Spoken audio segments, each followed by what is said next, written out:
Hi folks, and welcome back to How I See It. Today we're diving into the world of black and white, one of my favourite aspects of street photography. Black and white photography has been around for as long as photography has been around.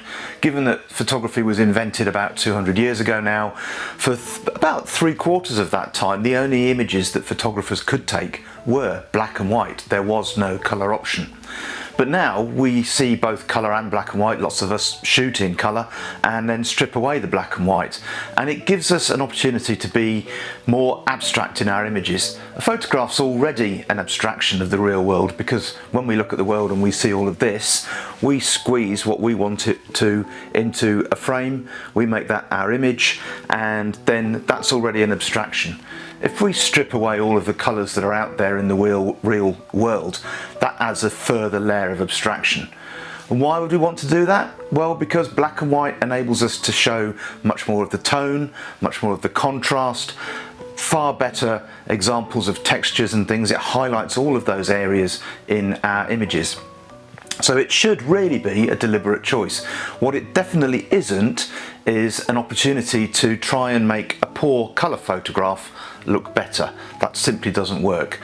So it's a deliberate choice. When I shoot, and I use the Leica M11, but obviously any camera will do, the way I shoot is I set my viewfinder up so that it sees the world in black and white. It doesn't have to, but I choose to show it in black and white because I can then use focus peaking as I focus the camera. I don't know whether you can see that, but as I focus, the areas that are in focus, let's get this right, the areas that are in focus show up in red, and the areas that are out of focus show in black and white. So having my viewfinder set to black and white, top tip, I can then very quickly see when I'm using manual focus whether I'm actually in focus. So it's a handy tool for shooting as well. So we're going to dive into 6 images. I've got them here for you. As I said, all originally shot in RAW, so that gives me the opportunity to process in colour or black or white. And if I'm honest, a couple of these I changed my mind partway through. In fact, a couple of these you will probably recognise from earlier videos where I showed them in colour. And the more I've thought about it, lived with the images, which I think is always a good idea, the more I've decided that actually I think they work better in black and white. And in some cases they were shot deliberately with black and white in mind. So I'll say a little bit more about those as we go through. So I'm going to go and sit down. So first up is this image. I know, it's not in black and white. But hold on, this image was my most viewed image, my most liked image on Instagram last year. And the more I've lived with it, the more I've thought, actually, do you know what? I prefer it in black and white. So let's take a look. Why do I prefer it in black and white? Well, the colour version has too many colours which interfere with it, which is pretty basic really. For starters, this carrier bag here just shouts when it's in orange. Now arguably I could in post-processing have dropped the shadows on this and made it a lot less obvious, because it is still quite a feature of the image, isn't it? And you know, there's part of me that says, yeah, it's urban, it's gritty, it was in the frame, it's part of street photography, leave it alone. I would never have deleted it, because once it's in the image, it stays in the image, but I think I could have lowered the tone slightly so the eye is less caught by it. So let's look at the rest of the image. Compositionally, the main character here is in a strong position facing into the frame, looking across it. The other character here, of course, is actually his reflection. It's not another person walking past the train window, it's actually his reflection. And I don't know whether the people who saw it on Instagram saw it and thought that's amazing, it's a coincidence because it's somebody who looks like him walking past. It isn't, it's actually his reflection. I took several here. It was by Clapham Junction in London, and this one worked best because here his reflection is against a black backdrop, whereas before some of the background was really busy and quite light and it didn't really show up. I guess I could even have done more in post to bring up the whites here and the highlights, make it stand out more, but I like it as it is, and the repetition of the face is what works in this image. Several other things to highlight. You've got the window frame here. I love a good frame, I'm a sucker for a frame. Obviously the main frame, but then you've got the smaller frame which frames him. You've got the lines going across it which are marks on the window. It's not anything to do with motion. Scratches on the glass, smudges on the glass, which gives it that urban gritty feel. I suppose if I was being really polished I could have erased those, taken them out, but that's not what I'm about. Yeah, and it just works in black and white in a way that it doesn't in colour, because you're drawn to the shape and the light here. The light was fantastic, coming in from the west at sort of sundown, low sun, raking in across the station into the train. I shoot a lot on the train because I like to get my eye in, I like the feel of the camera in my hand, and it's a warming up, warming down kind of exercise. This was heading into London for the evening, and just having the camera in my hands, saw the guy opposite, swiveled myself round, shot a few without him looking. I think he's kind of blissfully aware of anything really. But I always rattle a few off on my way out on a street photography journey, and it was really a question of which one of these images I was going to use. So yeah, my most popular image on Instagram in colour, but I've converted it here to black and white for all the reasons I've just shared with you. Next up is this one. Yeah, I know, another colour image, but this time the black and white version. The reason being, well, maybe it's not a strong argument, but I just prefer the black and white. The blue's a little bit of a distraction. It's quite a nice blue, but we don't need it. The orange lights, there's not much colour in the colour image anyway, which kind of suggests, hey, why not just strip it out, take it down to black and white. And the reason an image like this works in black and white is because so much of it is about lines, contrast. You've got the vertical lines from the light here through the bridge. This is the bridge. Those of you who know London, this is the bridge at Charing Cross, Hungerford Bridge, the railway bridge across the Thames, so the platform reaches out over the water. So you've got girders on the bridge, diagonal lines, as well as the vertical lines and the horizontal lines, the platform, the railway, the bridge. And you've got these wonderful white lines coming down here, which I think stand out better when the sky is not blue but is black. I think I even processed this with a red filter on it to make the blue skies even deeper black. So yeah, it's increasingly about shape and form, this image, which is why black and white works so well. And I think not having the blue sky, we're more focused on the central figure, our hero in here. I kind of wish he wasn't in such a shapeless, formless coat, something a little bit more figure defining, if you like. Maybe a hat, maybe an umbrella would have been better, those old street photography standbys. But you know, it was a moment, and street photography is all about moments, and here he is silhouetted in this frame. You're not really going to get anybody with an umbrella inside the train, particularly when it's not raining. So yeah, so that's my second image. Time for a tea break. Actually, it's coffee. The third image I'm going to share with you is this one, taken at a cafe stop. For me, one of the things I always enjoy about a photo walk is the time when you get to stop in a cafe. And I never just sit there going through the images I've taken. I sit there with the camera on, I don't put it away, and I watch the world going by, because you're just as likely to get an image from a cafe as you are when you're actually pounding the streets. So, you know, you can shoot through the windows at people going by, or you can take photographs within the cafe.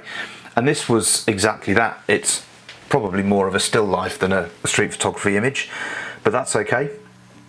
I was really drawn by the abstract nature of this, which is why I knew from the moment I took it that it was going to be black and white. So the sun was coming through the window, top left, quite a low sun, and I was really drawn to the curves. So you've got this beautiful sweeping curve of the table, which takes up 2/3 of the image, and then you've got the curve of the shadow of the mug, which almost touches the curve of the table. I love that little detail, that it's just on the edge there. And then of course you've got all these other curves. So you've got the mug itself, the full circle, you've got the curve in the handle and its mirrored image in the shadow here. It's just a real, and of course the drink, it actually isn't a tea break, it's coffee.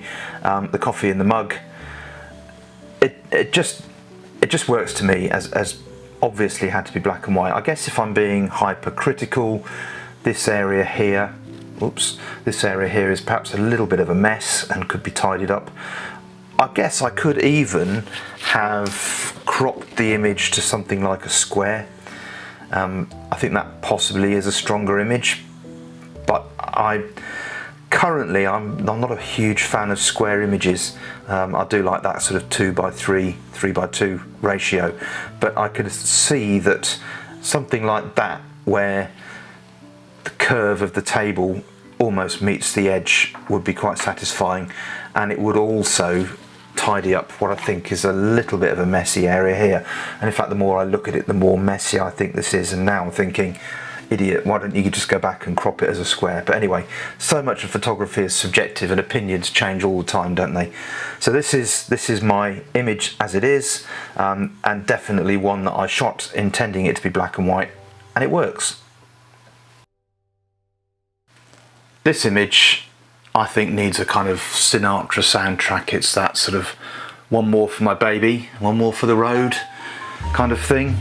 It's a late night vibe, something which I always like in a photo, and the black and white gives it an air of melancholy. The original was sort of blues and greens and lots of warm tones in the glass, which don't give it the mood that I think it needs. Here we've got our heroine. I think looking at it now I could probably bring the whites up a bit more, but she's quite obviously the heroine of this image.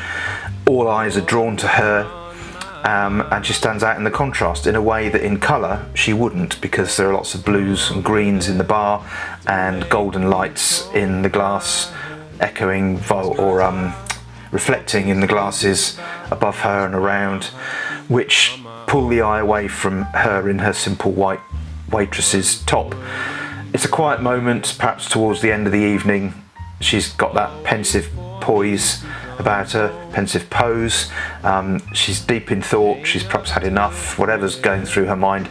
These are the things I love about street photography, because you get a situation like this, an image like this that we can all relate to. We've all been there, we've all had that experience where we're deep in thought and the rest of the world is going on around us. We can all relate to that, and that to me is what works in street photography. So here she is, it's a story. You've got the barman here who's got his back to her, the bar is quiet, it's late night, and yeah, I just think it's one more for the road. This is my penultimate choice. Oedipus opens tonight, shot on Charing Cross Road in London, heart of Theatreland. I'm always drawn to the text in an image. I think your eye automatically wants to read, so maybe that's the first thing we see in the photo. Get that out of the way, and perhaps we move down and we come to this chap here, framed by the window. Again, another frame, a bit like the man on the train earlier, but lots of frames in here, and this is the main one. So the main window here, we can see our driver, and then we see through the other frame to another frame where there's another driver, and they are almost Eskimo kisses, nose to nose, eyeball to eyeball, although that was obviously an absolute fraction of a second as the two vehicles passed each other. So really pleased to get that.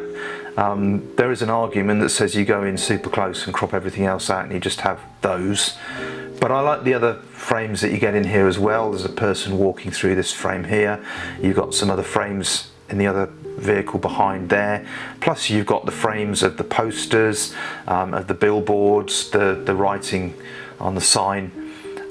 It is a lot about frames, but it's also about contrasts. It's, you know, heavy black and white, the black of the black London cab. In reality, the colours were a distraction because your eyes are drawn to the yellow gold lights of the theatre, and that's not what the image is about. The image is about this central high contrast element here. I like the clearly defined silhouette. I like the highlights, the light catching his forehead, a little bit on his nose. I like the pizzeria sign reflected from behind the photographer. Hey, that's me. In the writing here, so there's a lot to pick apart in this. You've got the lights up here, the string of lights like a string of pearls reflected in the windscreen here. It's just it's an image which really repays looking at over and over again. Last up is this one, which you may recognise from the thumbnail of an earlier video. Originally that was in colour, but the more I've thought about it, the more I prefer it in black and white. So the original image, I just think the colours in the lady's coat here are too strong. It's a very vibrant red. You've also got this really strange cement back wall, which is a real range of different colours, and the photograph just didn't look real to me, even as a raw image. And as soon as I began doing anything with it, processing it, it just didn't seem to work well. I like the composition, but that's why I actually prefer it in black and white, because I do like the composition. The diagonal of the escalator gives a real sense of movement. Being on an escalator is great. You know, I think if you stuck me on an escalator all day, it would be like trawling for fish with a huge net that you just drag behind the boat, because on an escalator you could just stand and photograph everything that comes through. The scene is changing all of the time, and you just get a constant interplay of characters going on and off, moving through the stage, and that is exactly the case here. So compositionally it works. You've got these three all firmly fixed on going up in the world. They've got the same arm movement, which is so often common on an escalator, because they're holding the moving handrail, doing as they're told. Eyes mostly forward, hands the same. I like that repetition. Another lady here going down, but you're not fixated by what's going on in the background and the strange colours in the cement. You've got your eyes drawn in from the diagonal here, and the different positions of the women gives you a sense of depth.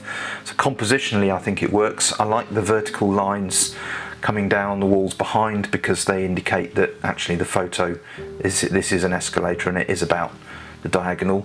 And I like the textures. I think in the colour version you realise that it's not quite such a sharp image, and that's okay. It's, you know, not every image you take is going to be sharp, but I really felt it in the colour version, whereas in here you're less drawn to that and you're more drawn to the composition. So I definitely think it works better in black and white. So those were 6 more for 24. I don't know whether you have a favourite. If you do, I'd love to hear which one and why, so do put your comments in the box below. I hope you found it an interesting journey looking at the 12 images, the 6 colour ones from the previous video and the 6 we've looked at this week. If you've liked the video, please do give me the traditional thumbs up, and if you're enjoying How I See It, then do subscribe, and I look forward to seeing you in the next one. Take care.